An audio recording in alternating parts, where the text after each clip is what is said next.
हाय viewers, Shri गुरु education channel में आप सभी का हार्दिक स्वागत है। मित्रों, आज का टॉपिक है मैथ्स यानी गणित। गणित के पार्ट 7 के इस वीडियो में हम कुछ सिलेक्टेड क्वेश्चन को लाए हैं जो विभिन्न परीक्षा में पूछे जाते हैं और आगे भी पूछे जाएंगे। बहुत इंपॉर्टेंट क्वेश्चन है और प्रत्येक क्वेश्चन का हम शॉर्टकट ट्रिक्स भी बताएंगे। तो चलिए शुरू करते हैं आज का पहला क्वेश्चन। तीन क्रमागत संख्याओं का योग 18 है, तो अगली तीन क्रमागत संख्याओं का योग ज्ञात कीजिए। तो देखिए, ये संख्या कैसी है? ये संख्या है क्रमागत यानी लगातार। देखिए, तीन संख्याओं का योग 18 है, इसलिए तीन संख्याओं का औसत कितना होगा? 18 को 3 से डिवाइड कर लीजिए, कितना होगा? 6। देखिए, तीन संख्या है, एक पहला, दूसरा और तीसरा। देखिए, ये जो औसत है ये बीच वाली संख्या है, तो इससे अच्छा, इसके आगे वाली संख्या कितनी है? 7।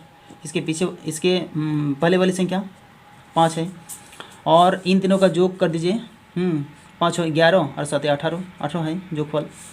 तो हमें पूछा गया है कि अगली तीन क्रमागत संख्याओं का योग। तो ये संख्या है क्रमागत, इसलिए 7 के बाद क्या होगा? 8, इसके बाद 9, 7 8 9, इसके बाद 10। तो देखिए, अगली तीन क्रमागत संख्याओं का योग पूछा गया है, तो इन तीनों को जोड़ लीजिए। 9 8 17 और 2 27, इसलिए 27 हो जाएगा आपका सही आंसर। देखिए, 27 सी ऑप्शन में दिया गया है, इसलिए ऑप्शन नंबर सी हो जाएगा आपका सही आंसर। उम्मीद करते हैं मित्रों ये क्वेश्चन आप सभी को बहुत अच्छी तरह से समझ में आ गया होगा। तो चलिए अगला क्वेश्चन देखते हैं। अगला क्वेश्चन है 4 की पावर 61 जोड़ 4 की पावर 62 जोड़ 4 की पावर 63 जोड़ 4 की पावर 64 जोड़ 4 की पावर 65 किससे विभाजित होगा? देखिए, इस तरह के प्रश्न को हम पहले भी करा चुके हैं, तो फिर से हम आज करा रहे हैं। देखिए, रिपीट हो रहा है आपकी सुविधा के लिए। तो चलिए इस संख्या को हल कीजिए और ये संख्या निम्नलिखित में से किससे विभाजित होगा, ये हमें पता करना है। तो चलिए देखिए, यहाँ 4 की पावर 61 ये कॉमन ले लीजिए, ये सब में है, तो यहाँ कितना होगा? 4 की पावर 0 हो जाएगा।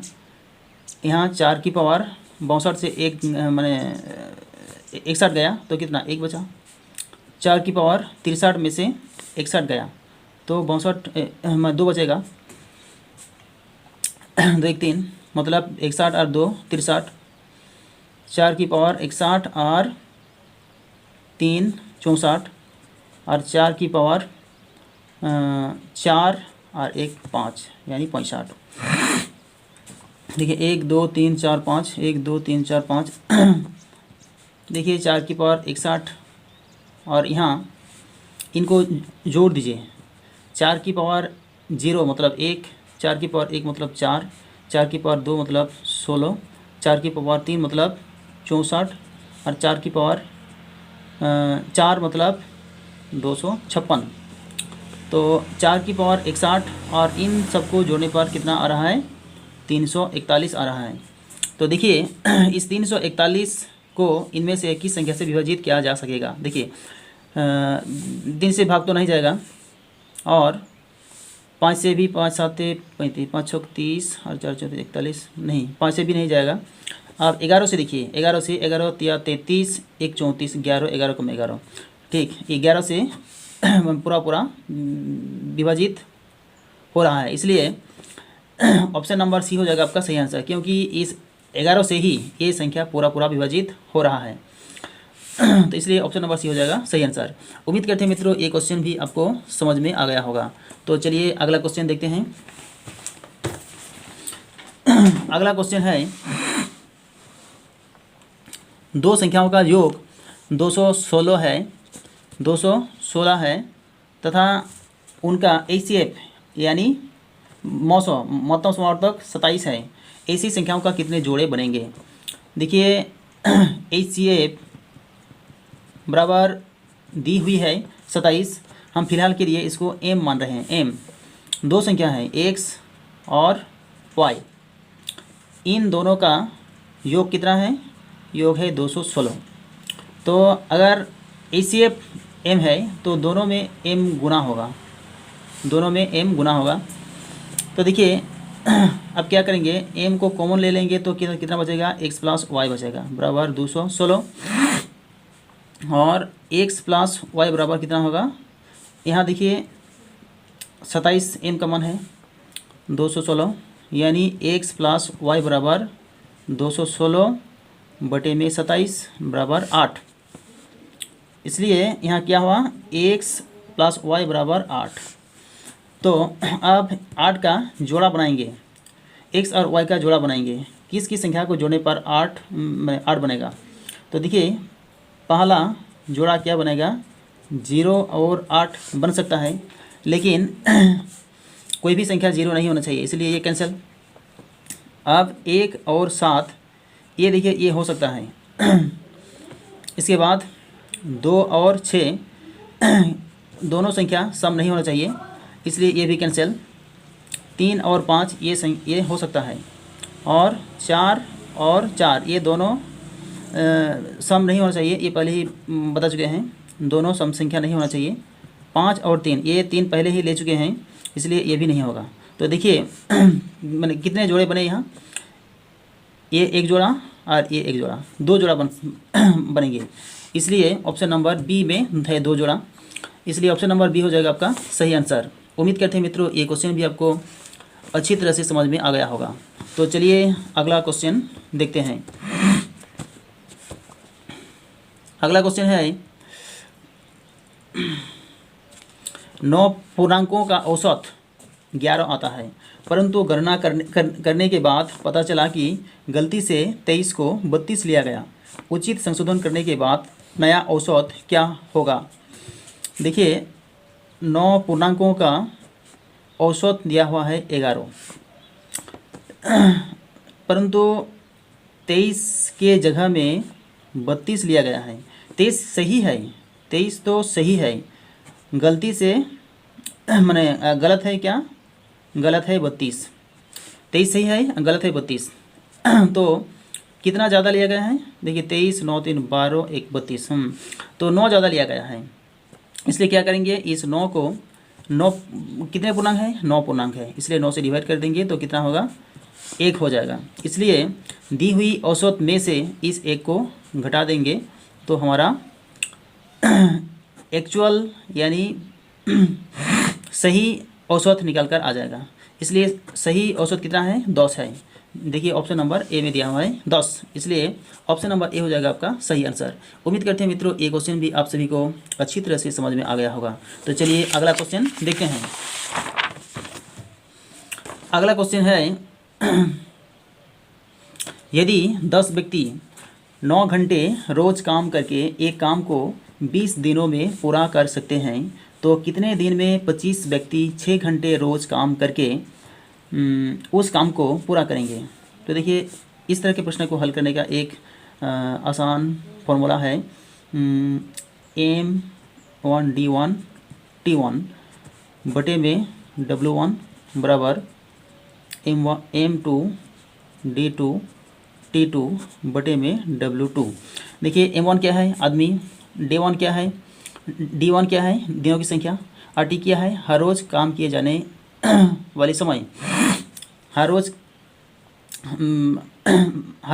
कितने घंटे काम हो रहा है, ये है टी, और W क्या है, वर्क है। तो मैन, M का मतलब मैन, डे टाइम, और W है वर्क। देखिए मैन कितना है, व्यक्ति कितने हैं, 10, और कितने दिन में पूरा कर सकते हैं, 20 दिन में। हर रोज़ कितने दिन काम होता है, 9 घंटा, और W का मतलब वर्क दी हुई नहीं है, इसलिए इसको छोड़ दीजिए। और इधर M2 यानी 25 व्यक्ति, और कितने दिन में उस काम को पूरा करेंगे, कितने दिन में, ये देखिए कितने दिन में पूरा करेंगे, दिन दिया हुआ नहीं है, इसलिए इसको डे ही रहने दीजिए। और हर रोज़ कितने घंटे काम होते हैं, 6 घंटे। तो 10 गुना 20 गुना 9, और इसको इधर लाइए 25 गुना 6। देखिए 3 दूनी 6, 3 3 तिया 9, और 5 दूनी 10, 5 पचम 25 और 5 चारे 20। तो 4 का मल्टीप्लाई 3 से करेंगे, 4 का मल्टीप्लाई 3 से करेंगे तो कितना होगा 12। इसलिए ये काम 12 दिन में समाप्त हो जाएंगे। देखिए 12 किस ऑप्शन में दिया हुआ है, ऑप्शन नंबर बी में है, इसलिए ऑप्शन नंबर बी हो जाएगा आपका सही आंसर। उम्मीद करते हैं मित्रों ये क्वेश्चन भी आप सभी को अच्छी तरह से समझ में आ गया होगा। तो चलिए अगला क्वेश्चन देखते हैं। अगला क्वेश्चन है, एक आदमी और एक महिला 7 काम करते हुए एक कार्य को 18 दिनों में पूरा कर सकते हैं। उसी कार्य को करने में उनकी दक्षता का अनुपात 3:4 रहता है। उस महिला को अकेले वो कार्य पूरा करने में कितने दिन लगेंगे? देखिए मैन इज टू वीमेन, महिला और माने पुरुष और महिला, आदमी और महिला का अनुपात कितना दिए हुए हैं, कितने दिए हुए हैं 3:2, 3:2 दिया हुआ है। यानी आदमी एक दिन में 3 काम करते हैं और महिला एक दिन में 2 काम करते हैं। तो ये दोनों मिलकर काम कर रहे हैं, तो दोनों मिलकर एक दिन में कितना करेंगे 5 करेंगे। तो ये लोग 8 दिन में काम को पूरा कर देते हैं। तो देखिए एक दिन में 5 करते हैं तो 8 दिन में कितना करेंगे, 8 5 90, यानी कुल काम है 90। इसी काम को अगर ये महिला अकेले करेंगे तो कितने दिन में पूरा कर पाएंगे, कुल काम है 90 और ये महिला एक दिन में 2 काम करते हैं, तो इस काम को कितने दिन में पूरा करेंगे 45 दिन में। तो इसलिए महिला पूरा काम को 45 दिन में पूरा कर पाएंगे।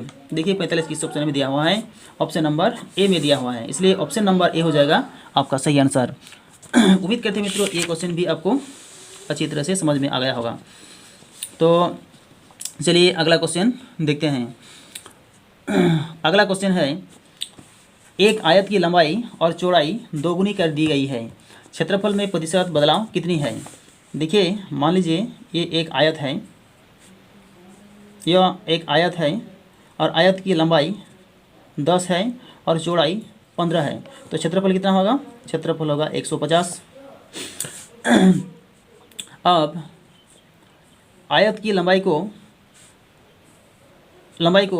दोगुनी कर दी गई है तो कितना होगा 20 और ये दोगुनी करने से 30 होगा, तो इसका क्षेत्रफल कितना होगा 3 दूना 6 100। तो क्षेत्रफल में बदलाव कितना हुआ, बदलाव देखिए 600 से 150 घटा दीजिए 450, 4.5 5 6, तो ये बदलाव ये 450 का बदलाव किस में से आया, किस में से आया 150 से, 150 में से 450 बदलाव आया है। तो 100 में कितना बदलाव होगा, इसलिए 100 से गुणा कर देंगे।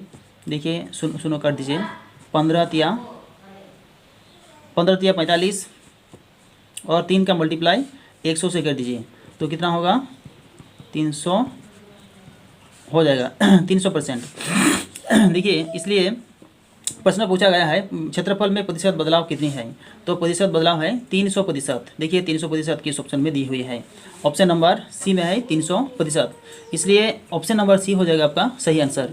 उम्मीद करते हैं मित्रों ये सभी क्वेश्चन आप सभी को अच्छी तरह से समझ में आ गया होगा। अगर ये वीडियो अच्छा लगा तो वीडियो को लाइक कर दीजिए और चैनल को सब्सक्राइब करके बेल आइकन को भी दबा दीजिए, ताकि जब भी मैं अगला वीडियो अपलोड करूं उसका नोटिफिकेशन सबसे पहले आपको मिलता रहे।